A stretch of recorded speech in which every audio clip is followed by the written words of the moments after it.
The opinions expressed on this radio station, its programs, and its website by the hosts, guests, and call-in listeners or chatters are solely the opinions of the original source who expressed them. They do not necessarily represent the opinions of Revolution Radio and FreedomSlips.com, its staff, or affiliates. You're listening to Revolution Radio, FreedomSlips.com, 100% listener-supported radio, and now we return you to your host.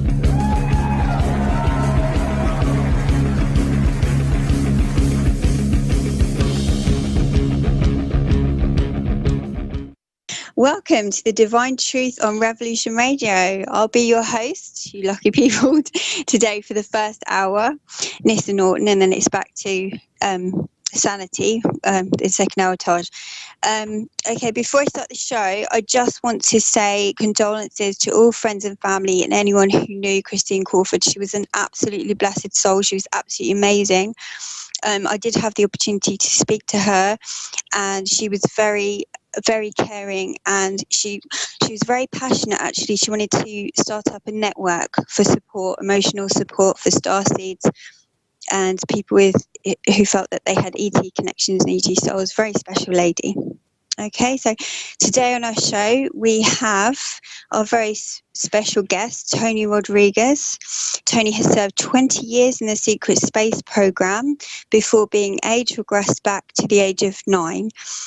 He's lucky to keep most of his memories, and today I would absolutely love to explore those memories with you, Tony, of your off-world missions on Ceres and Mars. So do you want to start off with some of these lovely memories? Sure. Well, I don't know where to begin at the end. You know, when you talk about a 20 and back, that's quite a bit of things. Yeah, it really is. Should we start with Ceres, with the work that you did there when you began? Maybe perhaps when you actually first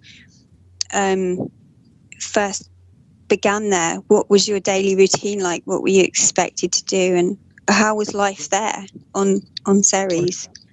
Yeah. I'll just pick up with how I got there. I was in it was like a support soldier program after I had been through a few other programs. I spent time on Earth, and it's a 20 and back where they take you, and then you live 20 years in service. You do labor or whatever they take you for, and then put you back how they got you only a few minutes later. Someone said that something like 6 minutes, and they can put you right back in the same age and everything how they found you. So people are being taken, they're gone out of their bed and then put back a few minutes later after serving for 20 years. It's mind-blowing, but that's really what's going on. You know. Anyhow, about 6 years of that 20 years I spent on Earth in a few programs, and then when I wasn't useful to where I was, I went to Mars, and we went to the moon. There's a trapezoid base on the moon, and I went through like mind control programming to be a support soldier, and then went to Mars and did a few missions there, and that program washed out. So it was like I was just a person without a job there. So they took me to the main city there, I believe it was Aries Prime, and then I just went through a school, like another mind control, like a programming where they give you your drugs and plug you into a machine and you watch movies all day, and then you were tested on it. And I ended up in ship repair. One day, I had like an apartment on Mars that we were in, a little small little room with a bed and everything. And one day they woke me up. They didn't tell me anything. They walked me, and there was a train, like a train station. And I went there, and it was a kind of a fancy. You had to buckle up in it and everything. And the train, it kind of felt like it lifted off the tracks and was smooth, and it took off the speed, went into a tunnel, and then there was a flash of light, and like a poof, and it was very disorienting. And then it immediately stopped, and when it stopped, I was no longer on Mars anymore. The architecture was different. The people were dressed differently. Everything was different. The dirt was different. Most of the dirt and even the concrete they made was kind of reddish. The architecture on Mars was completely different. It was like going from one, I don't want to say building, but from one area to another, very far away.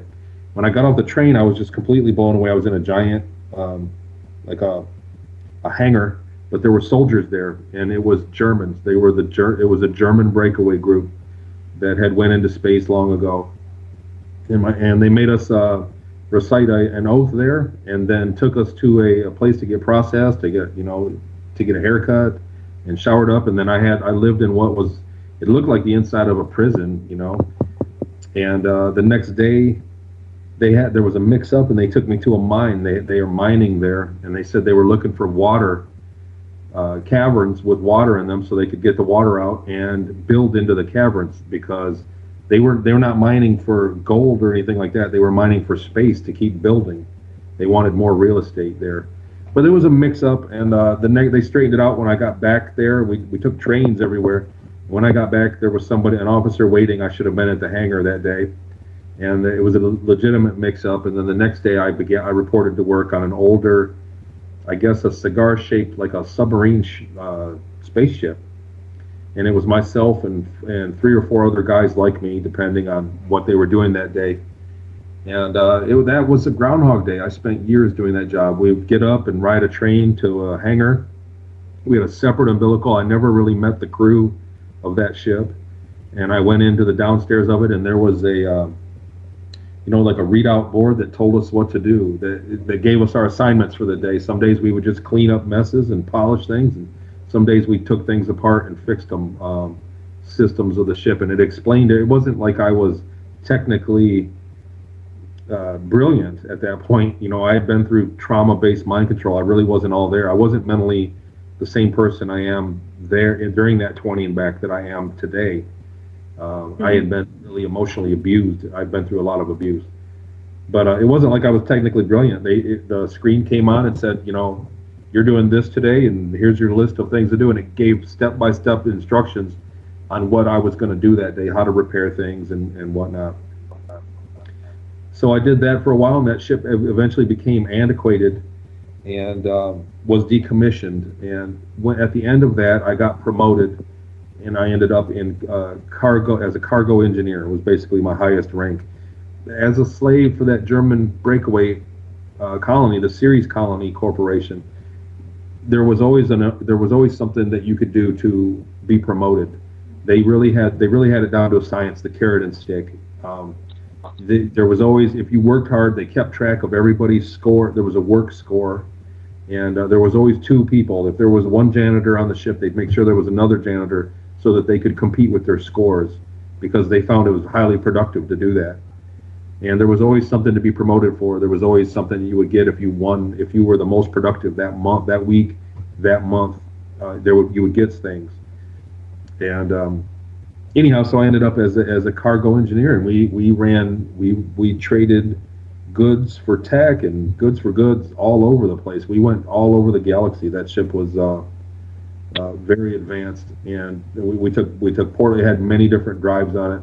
We did inner solar system runs from the Ceres colony had a facility out in the Kuiper Belt that had storage space. They were really light on space. The Ceres colony was built up, and they ran out of space. So all the storage, they had storage, and inside the solar system, we flew directly there.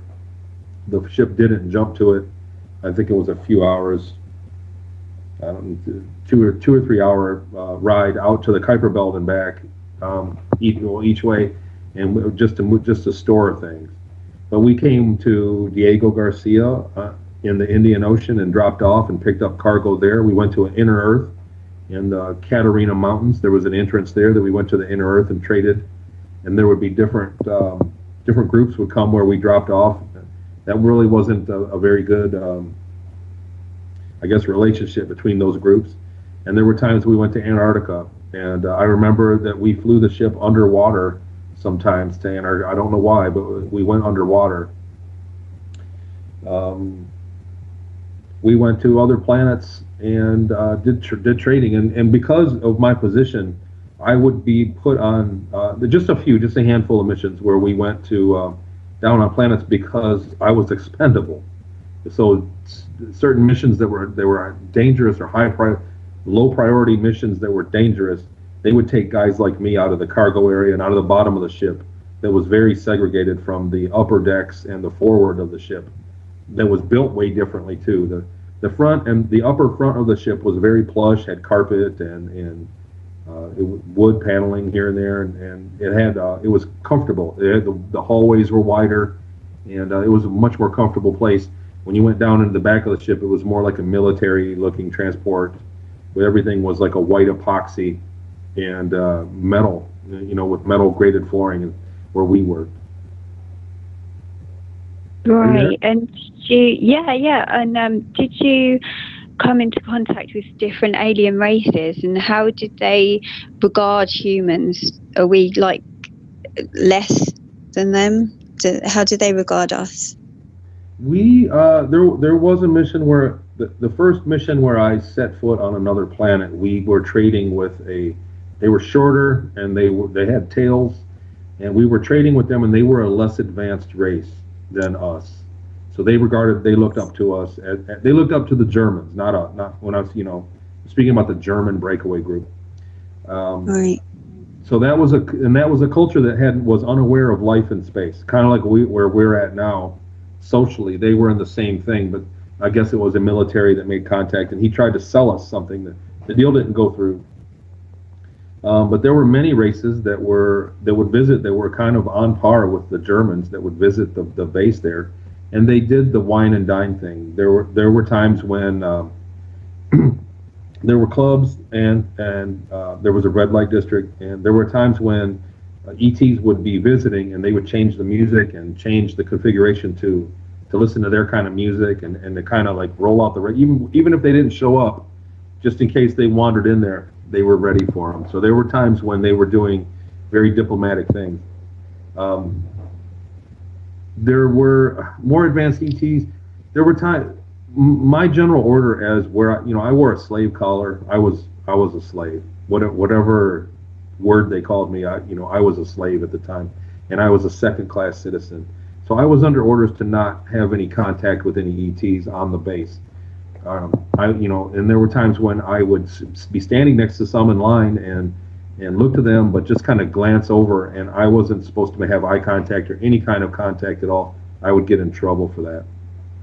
So most of my information about what the ETs are is things that ET tendencies or their social order were things that I heard secondhand. I remember conversations I had about other races, and I saw quite a few there. There was a tall race that had long hair, like an elongated skull, and they had long hair, and they were tech guys. They worked alongside of us, and they lived on Ceres as well, I believe. There was quite a bit of them there. And then most of the shops in the cities, I want to say all of the shops in the cities were ran by a taller, bigger ET race that had a bigger head and really wide hips, and they were all telepathic, and they ran all the shops there. So there were two separate species that were there on Ceres Colony that were full-time, that lived there. Right. So how many people are actually living on Ceres as a civilization at the moment? Do you know? Yeah, I remember a conversation about, I spent hours down below working with guys, and whenever we heard anything, we would always talk with each other. But the number that I remember is about 225,000 people that were living there, and something like 40,000 of them were slaves. So there was a full-time people, and a lot of the people on the command of the ship were born there, or at least were citizens there, and when they were done, they were not going back to the Earth. There were a lot of people on the ship. They were in a 20 and back situation like me, and they were just more qualified, I guess. They tested more qualified to do better jobs on the ship. So there were girls that worked there, and there were personnel from all over the world. There were people from Italy, from Europe. There were a lot of people from America, Germany, and the ship itself had areas of it that could translate. The bridge area there was a meeting room in the morning. There was a briefing room, and the Germans could turn on the translator. They turned it on and off, so they would carry out most of the meeting in German. So there were 4 guys like me that were in that meeting. There was a counterpart of mine. I was in charge of 2 cargo bays, I guess, on the port side of the ship, and my counterpart had 2 cargo bays on the starboard side, and we spoke English, so they would turn the translator off, and they could talk freely. And then when they needed us, they would turn it back on, and we could understand them. I don't know if it was an implant or a local, like a mechanical telepathy. There was mechanical telepathy. There were machines that could speak. It was telepathic. There were machines that you dealt with that were like that. And I remember a friend of mine had to go to the doctor because he had like an allergy, or he had a condition that he got bad headaches from the mechanical telepathy. But all the elevators had translators in them, so that was kind of freaky. You could be standing outside the elevator, and there would be two guys talking in German, and then walk into the elevator, and all of a sudden it sounded like they were talking in English, and I could understand them. There were places on the ship that had that, and then a lot of the crew that I worked with, most of the crew spoke English down in the cargo bay area. There were, I want to say 30 people down in the cargo areas, and maybe 5 of them didn't speak English. I know that there was a friend, he was a friend of mine, and he was Italian and spoke Italian, so most of the days when we crossed each other's paths, we couldn't understand each other a little bit. And but we had a bit of camaraderie. I spent 2 years working on that ship as cargo engineer, two or longer years there.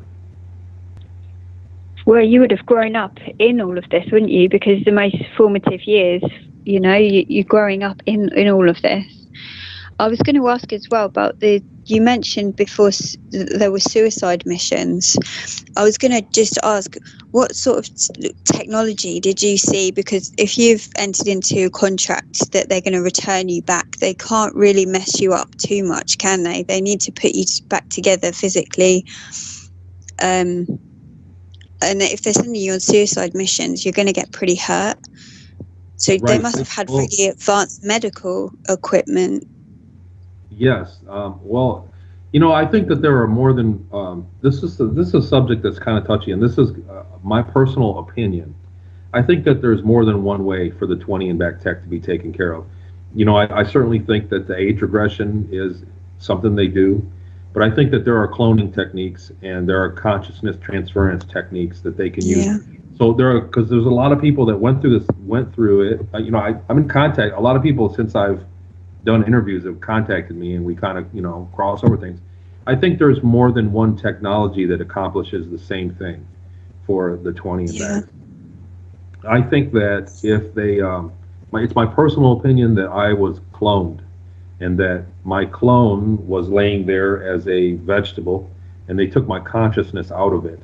And that way, that took care of the memory wipe. When I woke up in the clone, I had no memory of my regular life. I had no memory of my mother or father or my sister or brothers or where I was from or anything. I had complete amnesia. I woke up in a hospital in California, in Southern California. It wasn't a hospital, it was a small room, but like being examined by a doctor and a nurse, and I remember that. I remember when it came on, and I had no memory of what was going on. He asked me questions. So I think that during that process, if you have a clone and you have your original body laying on a lab somewhere and the clone dies, I think that you just wake up in the lab. I think that might be something about the way the soul works, or the consciousness, the way it works, that there's just so much we down here on Earth right now don't know. They've hidden this from us, and I'm sure that they're very versed in how it goes. There have been other whistleblowers. Randy Kramer says that all he needed was some electrical current in your brain tissue, and they could pull you back. They could clone you a whole new body and pull you back into it. And I think that that's kind of the same tech that's working. I think that they could clone you and put you out there in service and not worry about you dying, because you do, your consciousness is going to find its way back to its original body, even if it's back in time, and you'll just wake up there. I think that's kind of what they're doing, so that way there's an insurance about it, and they can do dangerous things. But again, I'm completely speculating. I don't have an official proof of this or any kind of thing. This is just kind of what I remember. The putting the pieces together of what I remember. I kind of think that's what happened to me. Yeah, because I was thinking that if they age regress you, basically the timeline before they age regress you would have still existed. So there would have been a timeline where your parents were distressed, you were missing, and life went on. and then when you were age regressed, that would be an adjacent timeline that had like folded back on itself. And would that not cause some kind of time loop?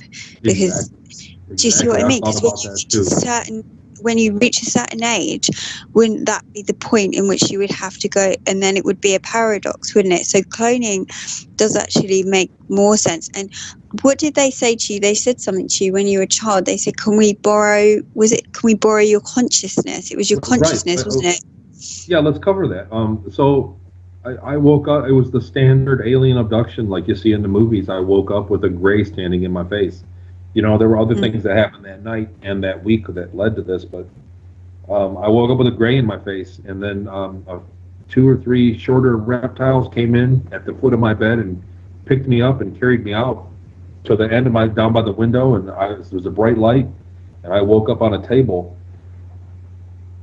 And I thought that was, you know, I was a 9-year-old kid, and this is 1981.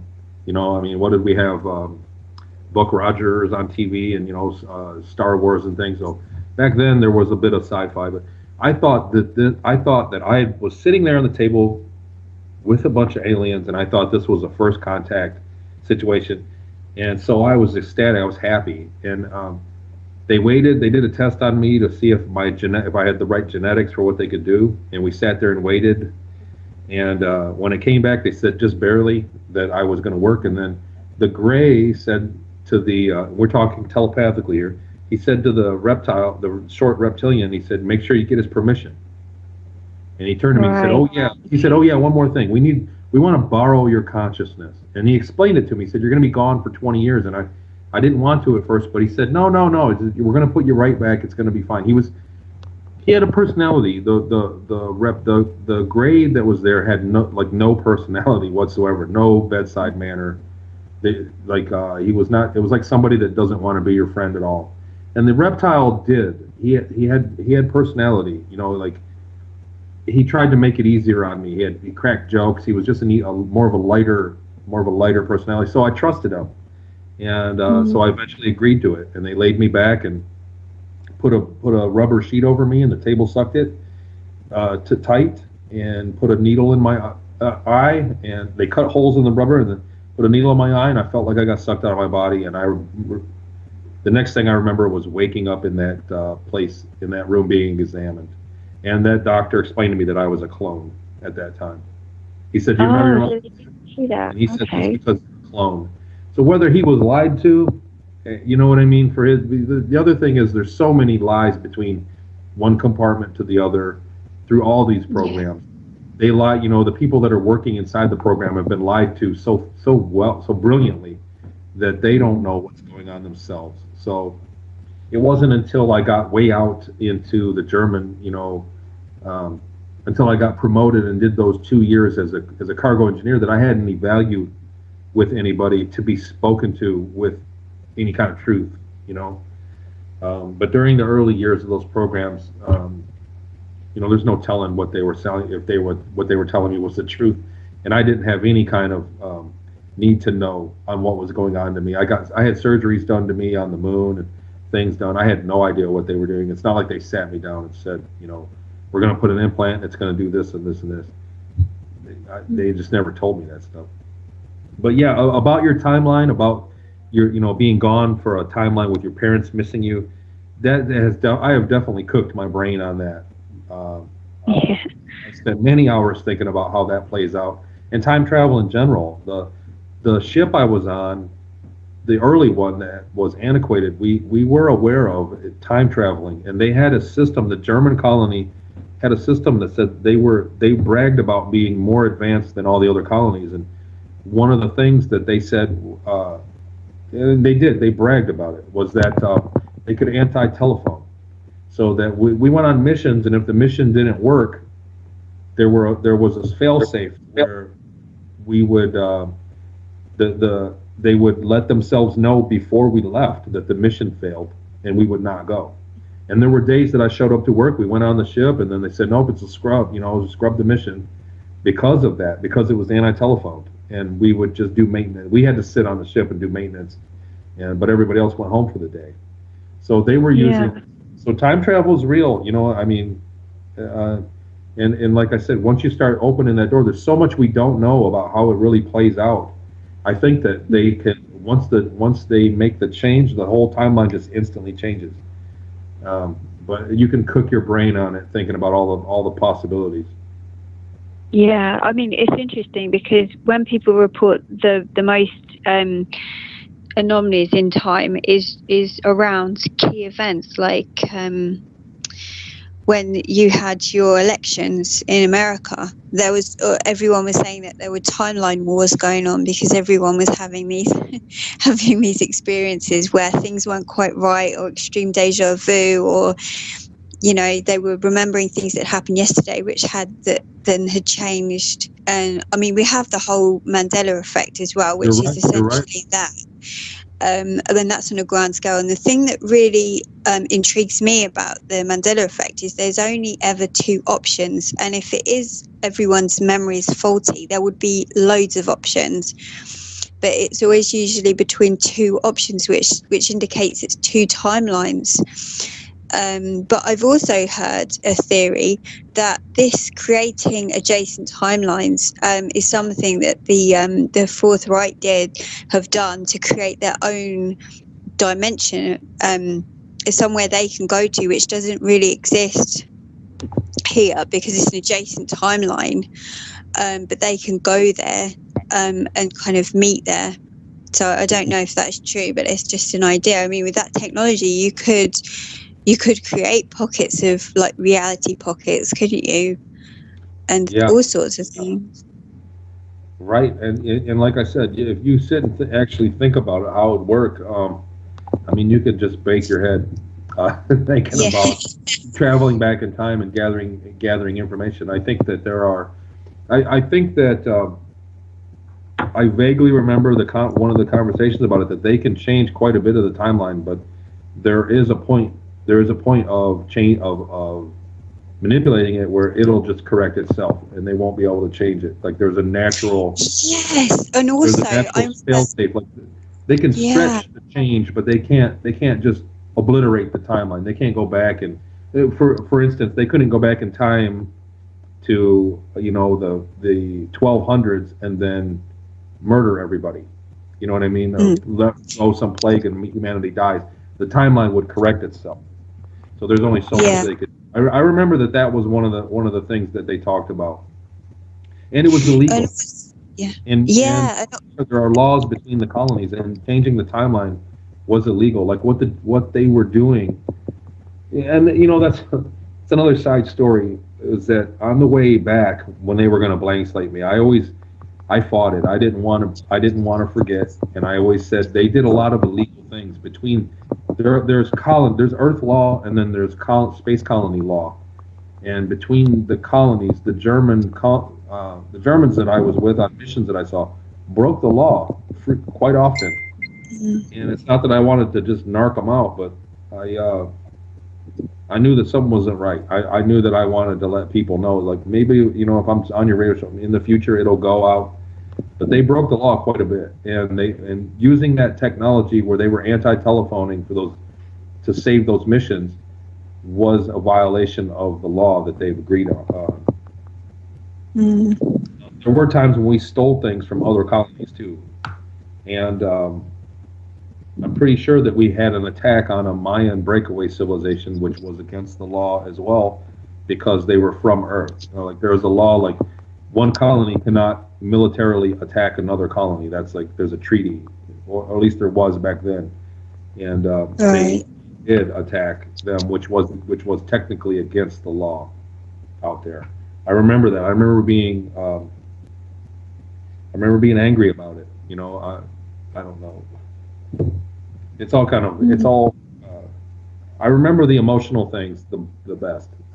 You say I got all my memories back. I didn't get all my memories. There's a lot I don't remember. I've gotten probably 50 or 60% of it back. That I always had the emotional times. But there's a lot more I'd still love to remember. And they're still coming. I still do remember things, although not the big chunks that I did at the very beginning when I initially had the main recall. Yeah. Okay, I've just had a message from Taj that he's back. I'm going to try and add him to the call.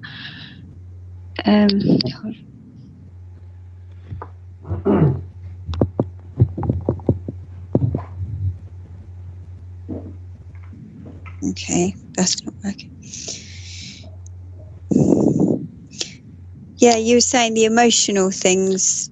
I think that's the way the brain works, isn't it? They say if you can't remember your childhood, that's a brilliant sign. Because it means you've had a good one. Well, and I think a lot of the people that I've talked to since have memories of the emotional stuff, but they don't have any other memories like a reference. But they know that it's not a dream or not some kind of odd thing. Most people, I think most people that go through it and have been blank slated have some sort of memory and about times that were intense, like very immense times, like combat or being hurt or falling in love, which was very rare to hear from people. But you know what I mean? I think most people, there's, we're talking about millions of people that have been out there or put through a program either by humans or by ETs and then put back a few minutes later with their memories erased. And for the most part, nobody remembers anything. I think that everybody remembers a flash of it, you know what I mean, here and there, and they just brush it aside. But I think the emotional, however it works, where our memories are stored, there's a part of us, the really emotional highs and lows, that there's a part of us where they just can't erase those. Did we get Todd? Yeah, exactly. It burns into your soul, doesn't it? When it's emotional, and then you can't shake it. Yeah, right. And for whatever reason, I mean, who knows how it works. I try not to get into too much of the, I guess, the religious aspect of any of this, other than what I went through. Even though I have a lot of my own questions, from it. I grew up without really remember. I had memories, but they were kind of broken apart. There was no linear. I had always remembered Seattle and the initial taking, so I knew that something happened, but I didn't know why or what. And it didn't. The time travel and being put back in a few minutes later, living 20 years and then being put back I didn't put that together until I saw the Randy Kramer account on his account, and then it all made sense to me. And it was right around the same time that I had a big chunk of memories come back. And then when I accepted that and said, "Oh God, that happened," when I could entertain memories that I'd always had, then they all kind of came together, and it made sense. There was a story. There was a beginning, middle, and end of all those memories, and it was hard to deal with. It still is. It still is a lot to think about. There's not a lot of people to talk to about it. Yeah, I think quite a few people are coming out, which is good. But obviously, it's horrific memories. It's not nice. It's not a nice thing to remember, is it? Really? Yeah, a lot of people are only remembering times when they were tortured, or or saw somebody tortured. Went through something very traumatic. I mean, it seems like in these programs they're doing things that are horrible. There's just no law because of the technology. Like I said, no law. Yeah, I was going to say earlier that albeit he actually he made a statement because he did the whole time travel, and he said you couldn't murder Jesus, and what he meant was that in time travel technology there were certain key events and key things that were fixed that you couldn't change, and other things that you could, which is what you were saying as well. Yeah. Oh, great. Please mute your mic.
Revolution Radio at freedomslips.com. And we'll be right back after this message.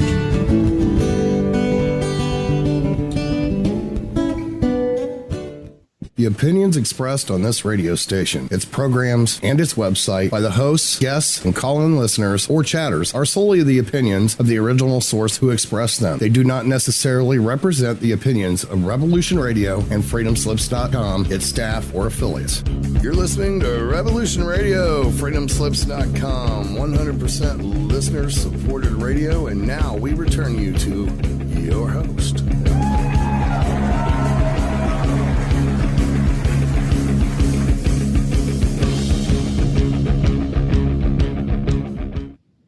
And welcome back to the Divine Truth on Revolution Radio.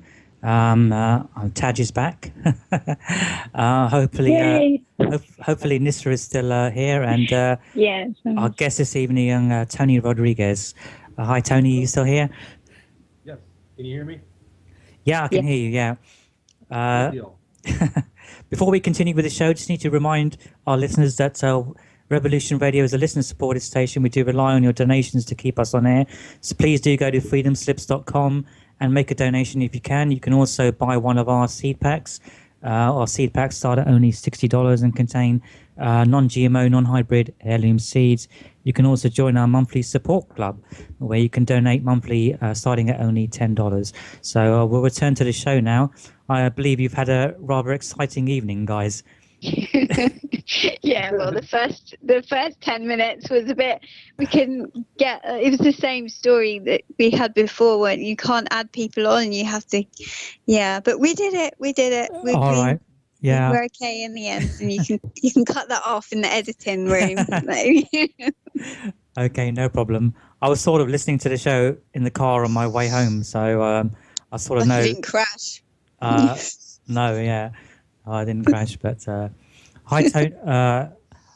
Tony, I was listening to the show, the first sort of hour of the show, so I know some of what you've already covered. But I mean, we've talked earlier in the week about what you wanted to cover in the show, and the first thing I wanted to talk about really is what fascinates me is the technology that's used in the secret space program, and I was wondering, especially with the 20 and back program, what kind of technology do they actually use to, like, age regress you and to heal you and that type of thing? What was your experience of that technology?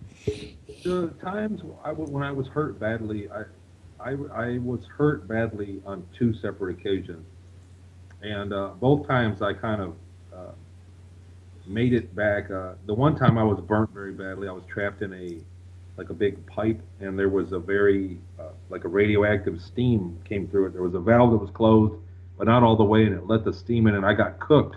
I mean, I got burnt very, very badly. It was painful.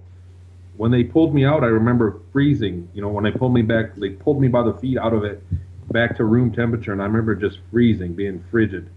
And it wasn't long after that I lost consciousness. So they wheeled me off somewhere, and I didn't really experience the procedure.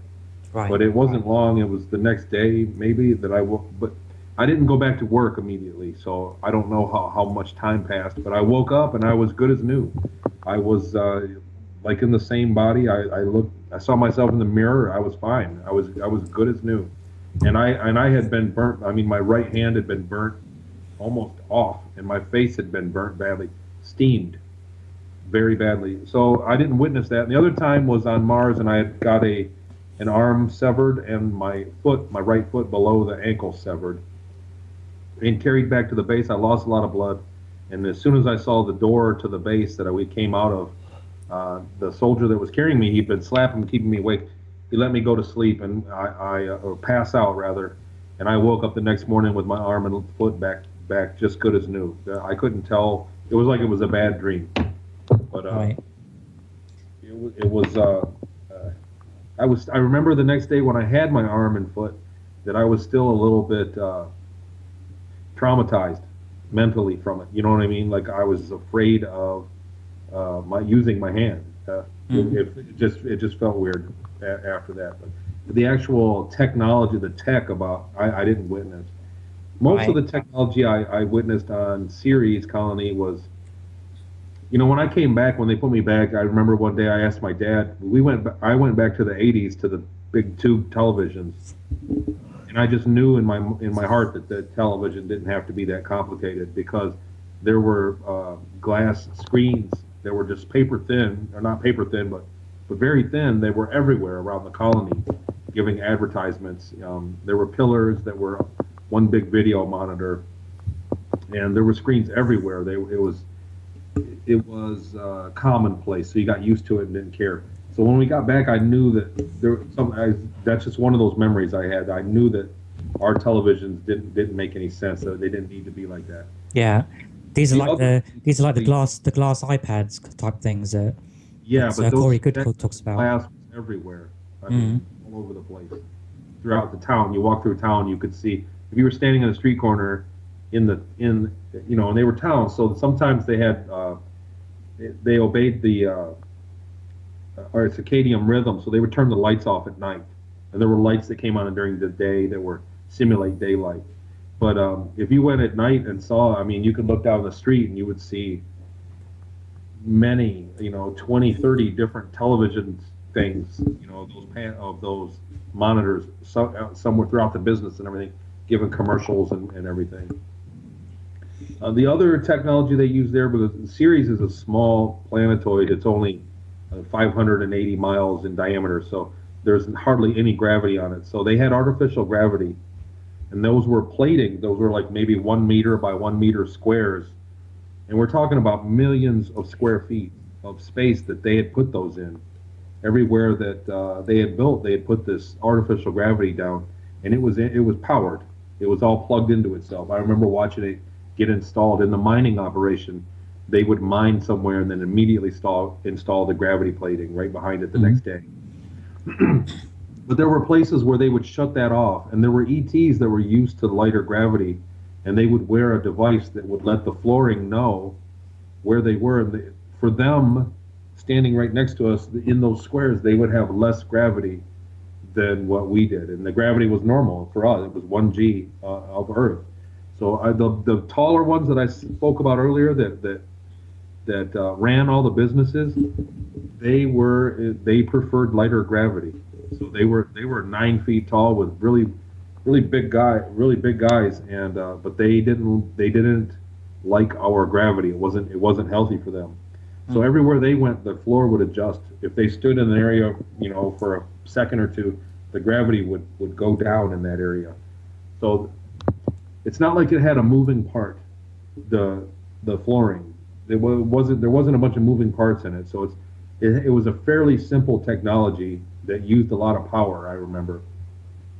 Right. And there were places like in the beginning, there was in the red light district, there was a bar, and they remodeled it. I used to go there, and it was a brothel / strip club. And in the foyer, there was one time they remodeled it probably 2 or 3 times in the 2 years that I was there. They completely remodeled the place.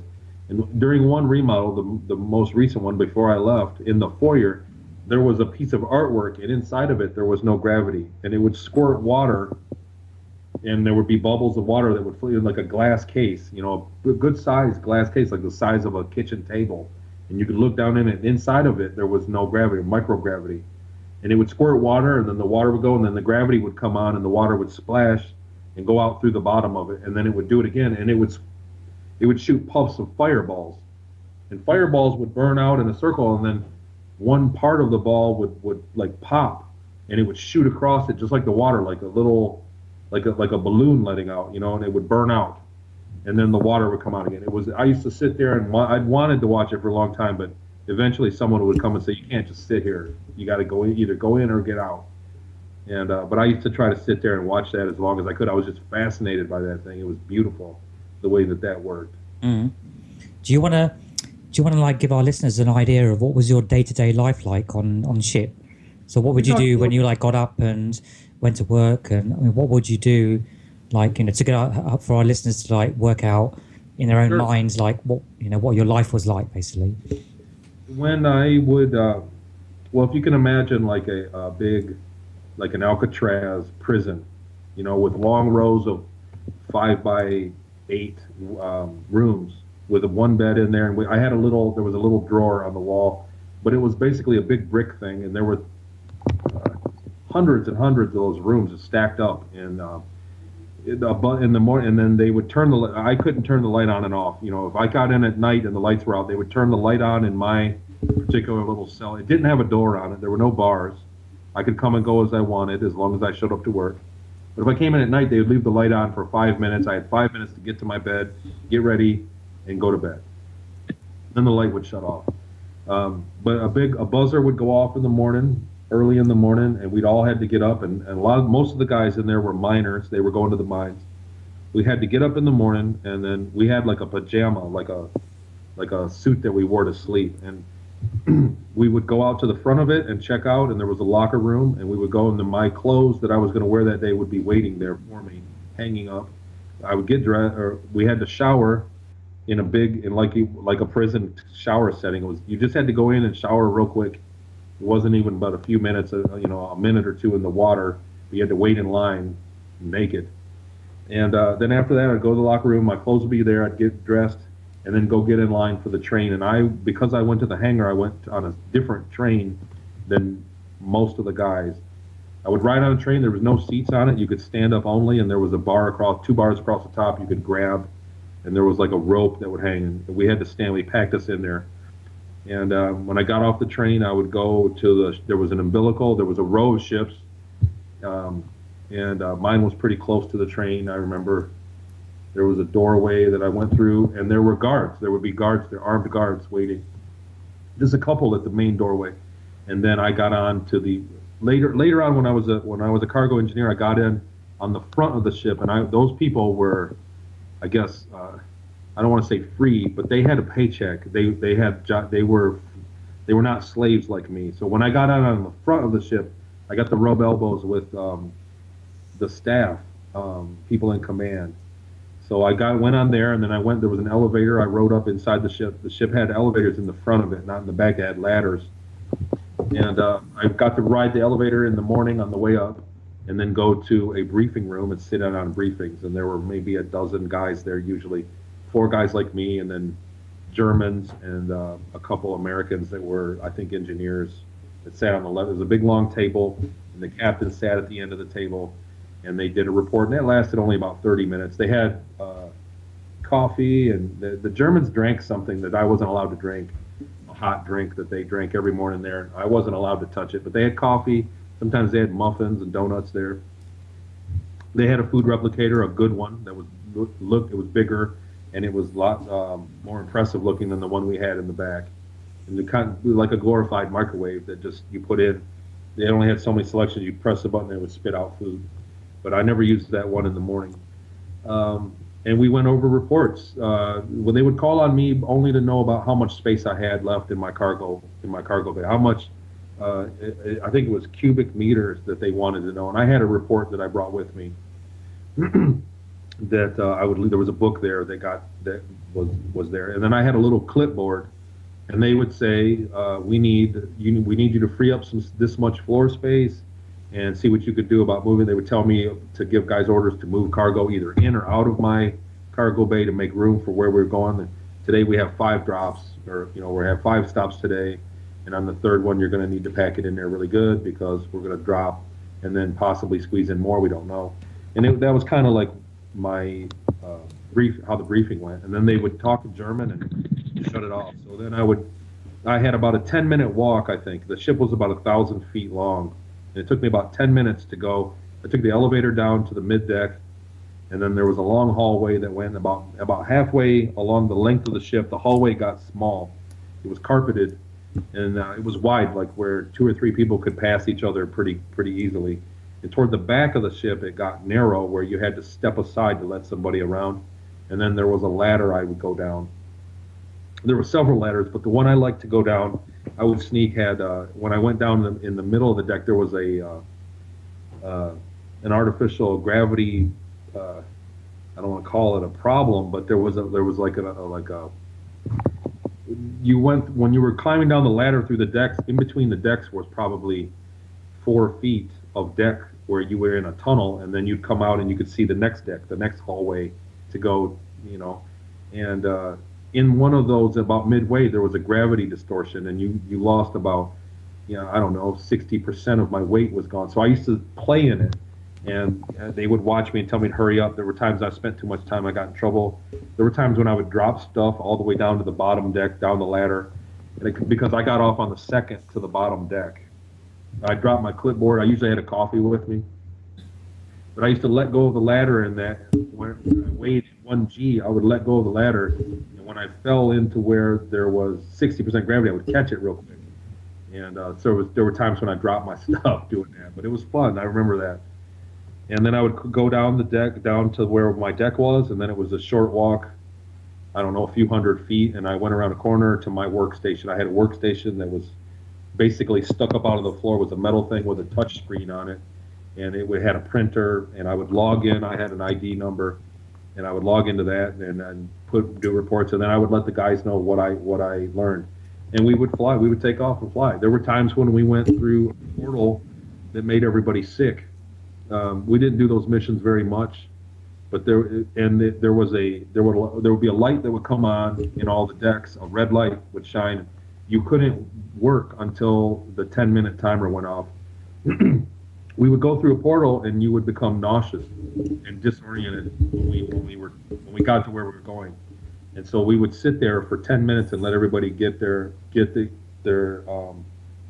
whatever equilibrium back together. And I remember after we did it for a while, a couple weeks, that it would only be 2 or 3 minutes, and I would feel fine and be ready to work, but I wasn't allowed to work because, again, they kept track of your progress. There was a progress score, so that if the other guy, it wasn't fair to my counterpart, if he was still sick for 8 minutes and I got 7 minutes of work ahead of him, that wasn't fair. That wasn't a real benchmark of how much work we were getting done.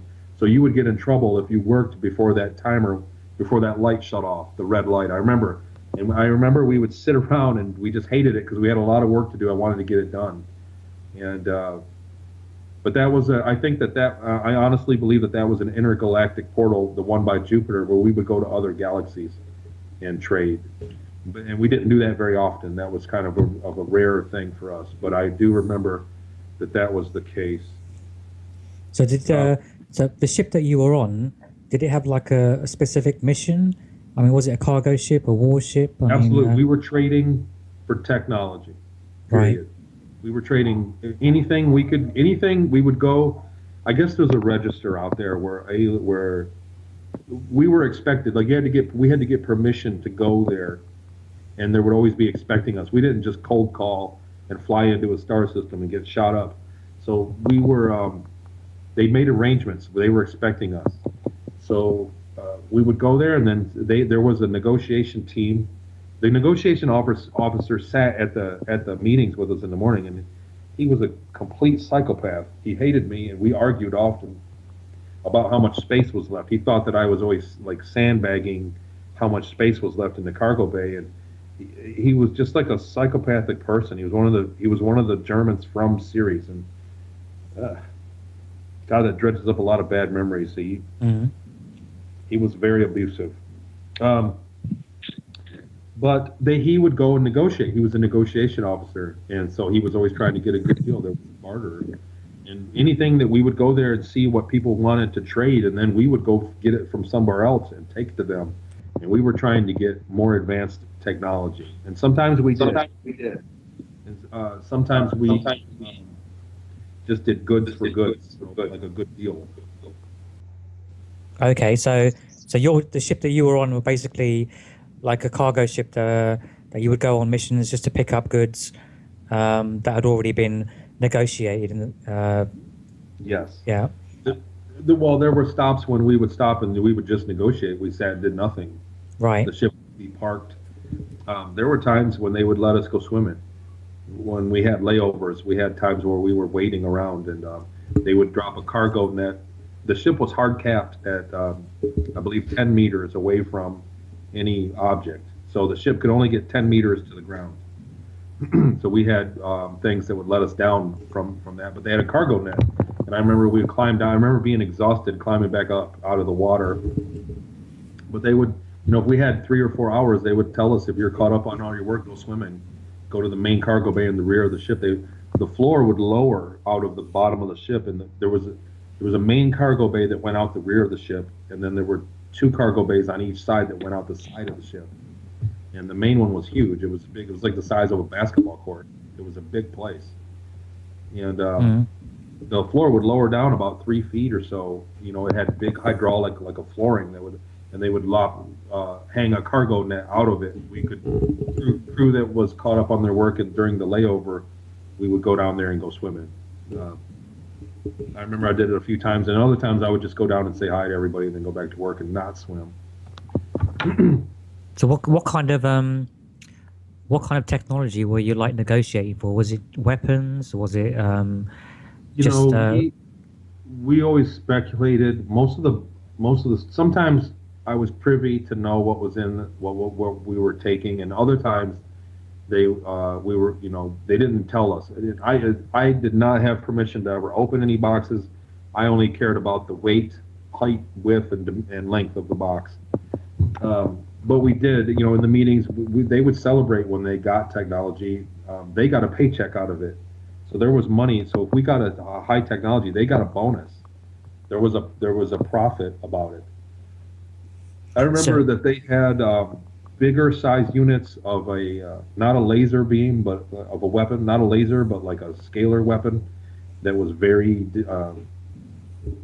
very deadly. Like imagine a laser, but like almost like a lightsaber ability, and it was a larger unit. I remember once we traded and we went out very far away, and they had got a smaller one that like the size of a rifle that was the same power, and they were just ecstatic about it. And we had that, and none of the other colonies had it. We were the first colony to have those. Mm-hmm. They had traded for that technology from an alien race. So that was one. There were times we carried the 5th gen nuke, I guess. And I guess once it was fired, it could pass through anything, and it couldn't be stopped. It was totally unstoppable, and it was like the size of one of our nuclear bombs was the explosion. But it was a small thing. I mean, it was only like 3 or 4 feet long. I remember they cracked it open. In the cargo bay, the command crew when we took those on, the command crew came down and wanted to see them because it was that expensive. It was a very expensive, very advanced weapon. So we were dropping them off to another colony, some other place. And so they came down and we opened the box. And I remember we all stood around and looked at it. It was in my cargo bay that they were. We had a shipment of them. Not many of them either. But it was a nuclear missile that could pass through things and would turn invisible. So when they fired it, there was absolutely no way to stop it. So were these nukes created by some other alien race? Or? It was another alien. Exactly. Right. And, we were acquired them and immediately traded them for something else, or we were the middleman. We just carried them. So that's why I'm saying the command crew wanted to come down and just see what they look like. A lot of the guys from the bridge came down. Right. And then mostly day-to-day stuff was boxes of things. Things that we take for granted here.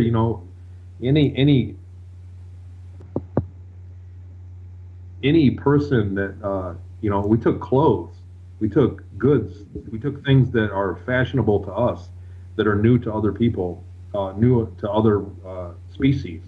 And we traded things like that, like artwork. I don't want to say artwork, but like clothes, fashion. We took clothes. I remember once we had there was an extra box of boots, military boots, like 5,000 pairs of boots.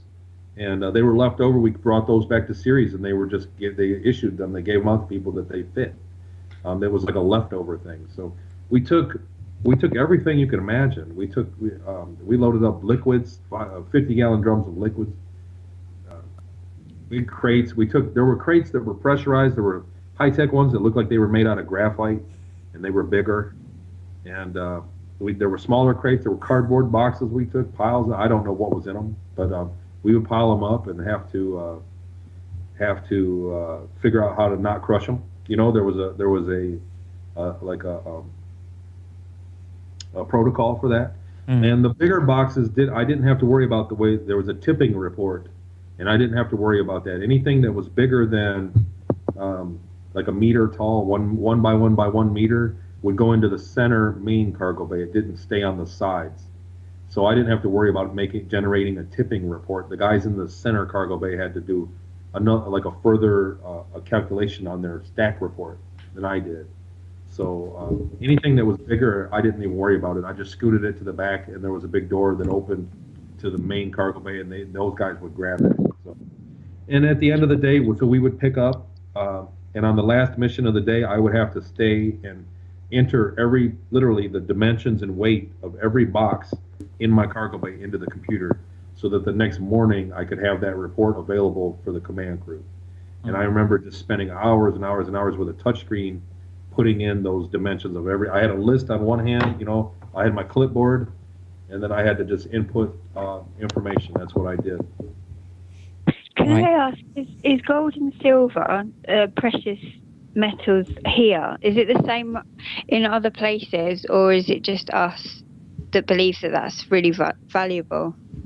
I don't think they were that valuable to us up there. I don't remember ever being impressed by carrying any kind of precious metals at all. We never really. The most valuable thing up there was technology. Right. A cell phone size device that did something advanced was far more valuable than a good. But no, we didn't trade in gold and silver at all. There was money on the Ceres colony. There were many forms of money. There was facial recognition, where you could just put your bank account, and when you went up to pay for something, the machine would recognize you and just take it out of your account. But you had to pay everything for that. Now, I never had that. Yeah. What's that? I said we're getting to that point now. Facial recognition. That's coming in with the 5G, isn't it? Mm-hmm. Well, they had that, and then there was a fee to use it, so I never used it. I did get a paycheck, but it was something like $20 a week, or they just gave me because it was one of those things, like I had done well. I had won the progress report, the progress score. I had led it for months at a time, so they promoted me, and I got a check. Okay, was your time that you spent with your girlfriend that you met there, was that a reward time, or did you have to sneak off and see her when you weren't working? I didn't have to sneak. It cost a few dollars to ride the train. So if I didn't have money, I didn't go. So I could go anywhere I wanted. As far as the boss was concerned, the organization I worked for, they didn't care if I was gone all night, as long as I showed up to work and did my job properly, and my progress score was acceptable, I could go do whatever I wanted. But I didn't. Was she from Earth? What's that? Was she from Earth originally, the same as you, or was she born in Ceres, or where was she from? The same thing that I was. She was a slave. She was taken from her life in America, and she was taken as a sex slave and traded, and she said that she worked on Earth, that there was a place. She woke up with no memory of who she was, and went through it wasn't a trauma-based mind control, but it was all the girls that were working there at that brothel went through a training. I mean, I don't want to get too graphic about it. They talked about it, and then from there, she said that once they graduate from it, and she went to she was privately owned by a couple old guys, and she had an apartment. They locked her in, and they would only come in once a week or so. And well, it wasn't raping her, but she was trained to be a sex slave to them, and they would drop her food and everything. She said she sat and watched TV. It was easy, and she did that for about 6 months, and then she was off to Mars, where she was in an underground brothel there that was like nonstop. And she said it was soldiers, and that went on for like 2 years, and then some bad happened where it closed down, something bad happened. There were people murdered there or something, and then she was sold and ended up on Ceres colony working in that place. It was called Crumb's bar there on Ceres, and she liked it because there she had the ability to tell people no, where she didn't have that ability on Mars. If somebody was abusive to her, she could say, "That's enough. That's it. You're out of here," and she could say no. And there were times when she had the issue with force, she was abused back in the room that they'd go to. But for the most part, she was a dancer there, and it wasn't a very high volume sexual thing. So, other than she had to be out on the floor and work long hours, and they weren't happy. They weren't happy about what they were doing. But who is happy at work, really? Mm-hmm. But she was from Earth, and my girlfriend specifically had been there about 7 years, and I had only a few years to go. So we knew that I was going to go home, and she was going to stay there another 13 years or so. 11 years. She stayed another 11 years after I went. So we had to do that. And the other girls, everybody kind of knew how long they had been in for, and how long until they were going to go back. Everybody knew that there was a 20-year service or X amount of years that they were serving left. That was one of the details they would tell us, Yeah. So did you find her when you came back, when she came back? No. No. See, lots of people probably do, but they don't remember. Do you know what I mean? Well, that could be a lot to do with, like, the twin flame thing, where you meet someone. It's soulmates. Yeah. Because you already know them from the secret space program, so it's. Well, you know what? A lot of the stuff between me and her, I kind of hush. I may have found her, I may not have. I kind of don't want to comment. Yeah, you want to keep that to yourself. That's completely understandable. Mm. Tony, I wanted to ask you about. I've heard stories that there are like different factions within the secret space program. Like different factions working, sort of like some working together, some working against each other. Did you experience any of that? Like, where you were like it determines it's one out there where in that experience was one colony versus another, and there are many colonies, and a lot of them don't know about all the colonies. Maybe the upper management does. But a lot of people living on Mars, your Mars soldiers were unaware. Most people are unaware that there was a Ceres colony. There's so many of them, and so what happens is there's clusters of colonies. They do business. They're like countries, but they're on different bodies in a solar system, different asteroids or different planets, different areas on the planet. They form like alliances, like we have here on Earth, of countries, and some of them do business with each other, and some of them don't. Mm-hmm. And so. Like I said, we stole from other colonies. We would go and act like we were dropping off something, and then we were in the loading area, and they would order us to go down and literally load up stuff that was not ours. We had there was like an anti-grav loader, and it made a vortex above the box, whatever. Let's say a box we were going to load, and it made a vortex above it, and it would lift it up into the cargo bay. The computer would bring it right in, and then men in the cargo bay would move it back. If it was heavy, they had anti-grav, and they would move it back themselves. But yeah, we were totally at odds, and there's a very real competition between the colonies. When I arrived on Mars off that train, or when I arrived on Mars into the main city, they said, "Welcome to the most advanced city in the solar system." And over the loudspeaker, like, "Welcome to Mars Colony Corporation you're in the most advanced." But then when I got off the train on Ceres, they said, "Welcome, you're now in the most advanced colony in the solar system."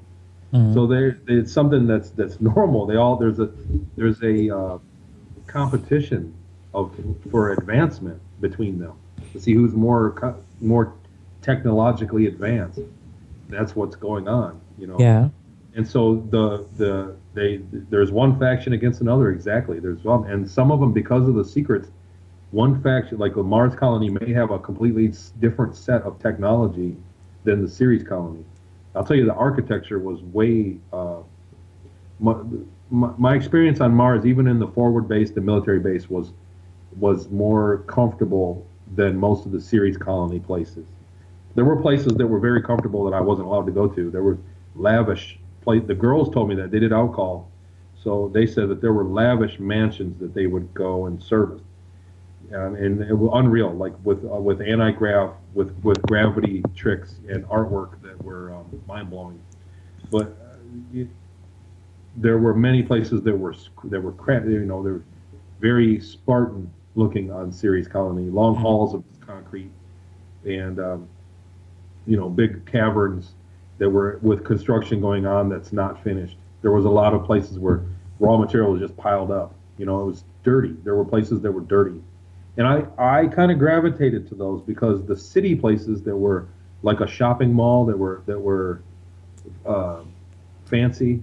I really did. I was embarrassed to go there because I had a slave collar on. So people were pushing me out, get out of the way, get out.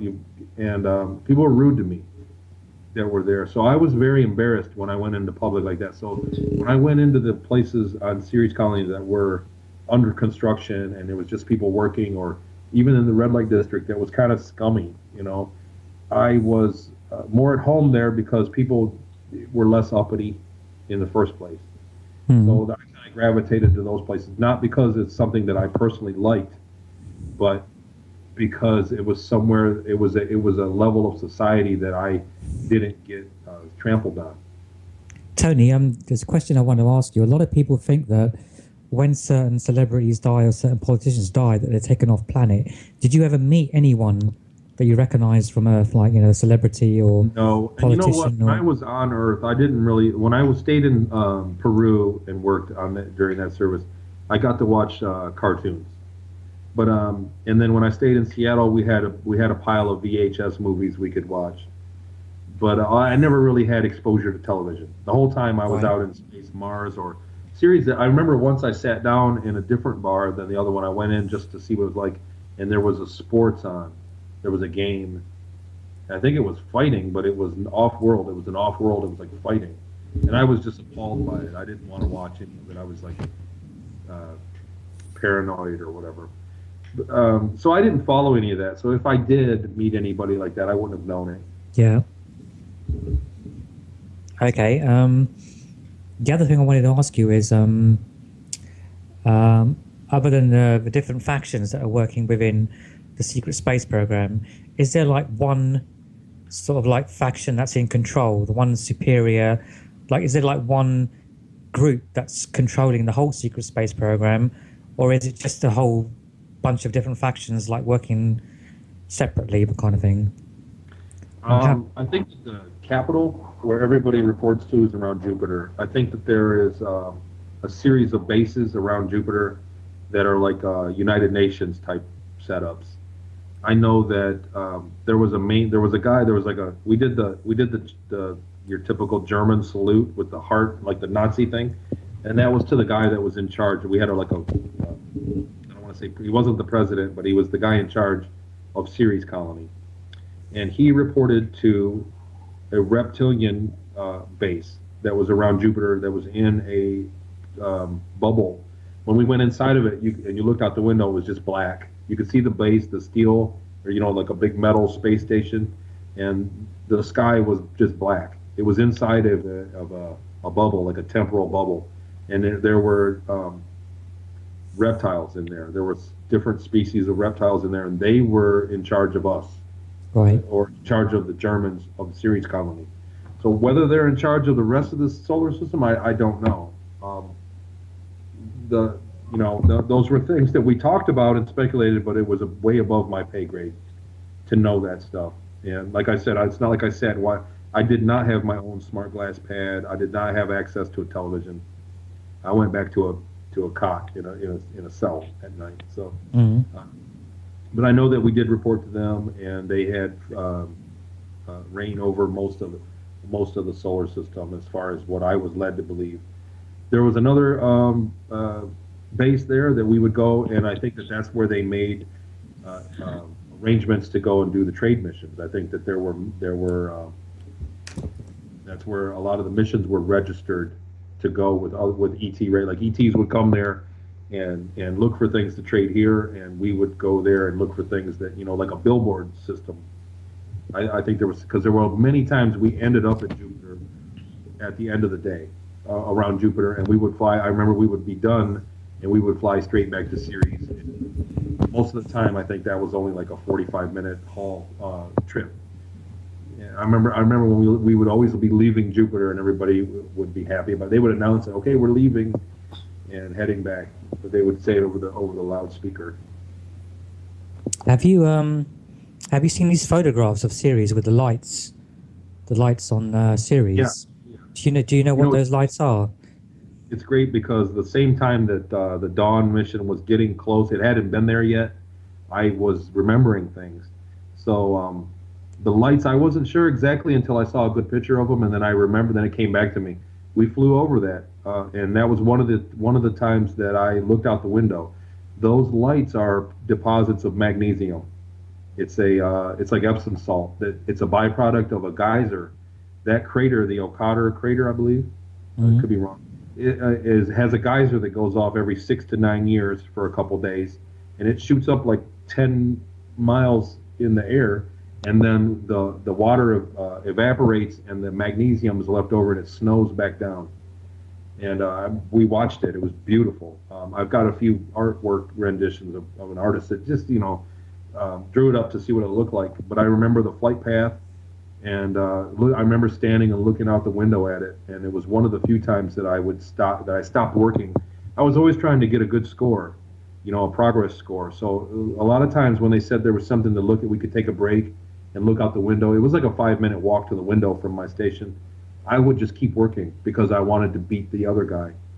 And I remember that was one of the few times that, because it was Ceres, it was our home, and the geyser was going off. I wasn't going to get another. I only had a couple years. I was going to go home again. My service was over. I wasn't going to get a chance to see that. So I did look at it. But that crater, that's exactly what's going on there. I'm kind of hoping it'll go off while the Dawn probe is there and give me some vindication, because I called it out in 2015. So hopefully the Dawn probe is still there when it goes off, but I think they have plans on flying the probe away from there before the next time that it may. Like I said, it's random. It's like in between 6 and 9 years that the geyser goes off. Right. Okay. Did you do any? I know you did some missions to Earth as well. Do you want to talk about any of the missions that you did? The one I'm particularly want to talk about is the one Diego Garcia. Diego. There were times that we stopped at Diego Garcia, and there was American military personnel that would deal with us, and they had little trucks that they would bring out cargo, or most of the time they had it waiting for us, and they would come out and set it all up, and then we used that loader, and with the vortex thing, it had a light beam like a laser, so you knew to stand back from it, like it would shine a beam on the box. So you could, not because the beam did anything, but just so you would know that there was a vortex there and not stand near it because you could get hurt. But we went there quite often. We would go there in the middle of the night when most of the people were asleep, because they did not have security clearance to know that we were there. And we would load stuff up. I remember it's not a runway, but it's like a place where they taxi with the patch up concrete. And we would go there, and there were times when I would get down and I stood on the earth there. I got off the ship and stood there. We rope laddered. Yeah. Do you know any other locations on Earth where the secret space program, works from? Well, like I said, there was times when we took cargo to the to inner Earth groups, and they were in the Catarina Mountains in South America. Where exactly, I don't know, but they would always tell me that when we were in South America, because I've spent time in Peru, they were like, I always said that I lived in Peru for a minute during my 20s back when I was a kid, and it was still very far away from Peru, but they would say, hey, we're in South America, your old stomping grounds. And officers or people that knew where we were at would come and say that, when I saw them. Let me think. Yeah, those were pretty much the only places I can remember right now. Was Diego Garcia. We may have stopped and picked up things in a desert somewhere, but I'm not sure exactly where it was. Right. And then we did Antarctica. And when we went to Antarctica, we went underwater, and we had to clean everything up. They were on us because it was like a command area, and they didn't want us to fail any kind of surprise inspection or anything. The command crew they were very scared of getting in trouble whenever we went to Antarctica. I remember that. And they were very nervous and said, make sure everything's tight when we're there and make sure you guys have everything clean and everything. In case there's an inspection, we're not going to get in trouble there. So it was kind of nerve-wracking. There was a little bit of pressure whenever we went to Antarctica. And I remember I never liked that. I always hated going there. And most of the time we didn't even do anything. There were times we went there and we dropped off like one box and then left. Right. So they were kind of weird missions there. And it was warm. Whenever we dropped, that was the other thing. When we would, I remember standing on the edge of the cargo bay looking out, and it looked like a big cavern, and it was warm. The air was warm in there. And I remember saying, well, if we're under ice, or if there's all this ice here, wouldn't it melt? And there was something about it, but it was warm in there. It was, it was like in the 60s, which was weird. I remember that standing out. Yeah, I've heard stories about they've recently just discovered these underground caverns, which could have been used for bases. I don't know if you know the story about the Admiral Byrd, who flew into the inner Earth and found all these underground caverns back in the 40s, I guess it was. But they're only now discovering these caverns, so it sort of makes you think, like, what kind of technology may be hidden there. Right, or how much area is there, right? In total, is area. It was a big place, and I remember. Well, we never stayed there for too long, and if we did, I had to be at my post, so I didn't spend a lot of time looking around up down there. I remember, like I said, it was nerve-wracking, and we were kind of on. The whole ship was on. The guys working there, at least, were on kind of like a high alert. Not because something bad was going to happen, but they wanted us like, tip top. They wanted us to look impressive. So stand at your post.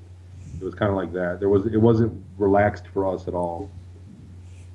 Was there like one guy who was in charge of your, the secret space program? Was he human, or was he reptilian, or were they? Oh, no.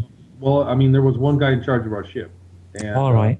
Reptilians, there were reptilians that came and gave orders, and not because I saw them personally do it, but because orders came down in the mission briefings, and this is directly from a reptilian, from a Draco. So that was real. So but is there like guy in charge? I'm not sure. There was one like guy. Is it like a president of the SSP or something like that, or is there a hierarchy? Well, as far as we were concerned, there was the Ceres colony, and there was a president of the Ceres colony. He wasn't called president. He was I don't want to say Führer, but there was another German name for what he was. Right. I don't know the word. But, and it changed. When I first got there, the one that was in charge, there was a scandal, and I guess he got murdered, or there was some kind of scandal, and everybody talked about it for a long time. I didn't really care, so I didn't pay attention, because it had no bearing on me. But and then there was another one appointed, so it changed. It was kind of a perilous position to be the president, but I don't really think that he was. I think that he was reporting to a larger group. Like I said, there's a set of laws, but as far as we were concerned, we were the Ceres colony. We weren't the Ceres colony of a space program. You know what I mean? We were the Ceres colony.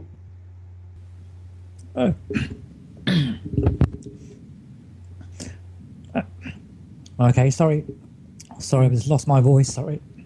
Oh, poor Taj. Sorry, I was coughing. Okay. Come on back, Taj. Sorry. You're okay, Taj? I'm worried. I just swallowed some coffee, but it went down the wrong way. So, Tony, we're going to finish up in 5 minutes. Sure. Is there a message that you want to give your book? Did you want to speak about your book? Did you write your book? What's that? Didn't you write a book? Isn't there? You know what? I'm still having trouble. I tell you, in the early parts of that book, I work on it, and I'm in the MK Ultra stuff, and it's very hard to write for me. There's times when I Gosh, write what must get happened, and I triggered. kind of mope around after that for a week. I'm still kind of putting it together. And I'm also slowly working with different artists. So I'm trying to make some presentations available. I'm going to do a live talk with slides, and in February in Australia, down in Rye, Australia, for the. Oh, brilliant. And so I'm going to do that, and I'm hoping to get that out of the way. And I'm still remembering things, so it's hard for me to write the book right now, but I am working on it. There's a lot of pressure on me to get a book out. A lot of people are asking about it. So it is underway, but it's a slow-going thing. Are you doing any other conferences or events? There's talk of a few, but nothing solid booked yet. Just the one in Rye so far. Okay. Is there like a message you want to give our listeners, maybe, as to why, I guess why we need to know about the secret space program, what's actually happening off planet? Well, they're going to eventually have to disclose. Sure. About disclose. They're going to disclosure. have to disclose, for one. The other thing is, it seems like times are changing. More and more people are remembering because this information is out now. Like I said, it didn't make sense to me until I found out about Randy Kramer's account of how you can go back in time and be put back minutes later. Then all the thing came together. And I'm not the only one that's having this happen. In the last year, hundreds and hundreds of people, and many have contacted me, are remembering things. And unfortunately, it's mostly the emotional stuff. So that people are remembering terrible things. Mm. So I'm trying to get a place together. We're working on a website, and where people can come anonymously and share their story and talk to other people. Because when you talk to people that didn't experience anything, it's a one-sided conversation. They just even if they believe you, they go okay, and they don't really relate. So it's better to talk to other people, and there are a lot of people. Anybody listening to this that thinks that they've had their own share of weirdness, believe it. There are a lot of people. This is a widespread phenomenon. They're going to have to disclose. They're going to have to tell us eventually. Otherwise, we're just going to figure it out for ourselves. The technology is there for us to look at other stars and tell if there's life on those planets, on exoplanets. The technology exists, and it's going to be in the forefront. It's going to go online soon. So they're going to have to tell us, and when they do, a lot of people that are on the fence, whether or not they lived through it or not, are going to all of a sudden get validation and go through kind of the same experience that I did of putting it together that, oh God, this happened. Mm-hmm. And so that's going to happen. I mean, your listeners, anybody that's drawn to the UFO field in the first place, I'm suspect of having their own. If I say, if somebody says they're into the UFO field, I say, well, what did you see? And if they didn't see anything, oh no, I just like it. Well, they probably just don't remember seeing it because people are not drawn to this field. There are other more flashier, fun things to be drawn to. And so it's very real. It's very widespread. We're talking about millions, not thousands, not tens of thousands, 100,000. We're talking about millions of people. So in the future, it's going to be this conversation that we're having now is going to be of far more mainstream. Tony, that's the end of the show now. I can hear the music coming in. Good deal. Thanks for having us. I just want to thank you for coming on. Yeah. Thank you, Tony, and thank you, Nyssa, for covering the first hour of the show. Oh, it's okay. Thank you. Okay, and good night, everyone.